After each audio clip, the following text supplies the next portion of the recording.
證書300蚊張，訓練公司出賣保安。呢個49歲保安訓練員同長沙灣一間保安訓練公司63歲嘅負責人涉嫌詐騙，星期四俾重案組拉咗。警務處嘅牌照課咧喺近期處理一啲保安人員許可證嘅時候咧，就發現有一批有問題嘅保安人員培訓課程嘅證書。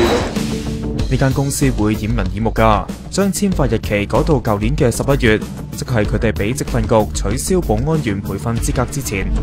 我哋就會開始展開調查之後咧，就發現咧有人咧係用300蚊至到500蚊港幣嘅價錢咧，就向一啲有意申請保安員培訓課程嘅人士咧，直接售賣呢啲證書，即係話咧佢哋唔需要上任何課程就可以得到呢啲證書。消息話佢哋簽發咗大約100幾張有1年期嘅保安許可證，警方就強調，任何人士冇完成到認可課程而持有保安訓練證書，亦都可能會犯咗詐騙罪㗎。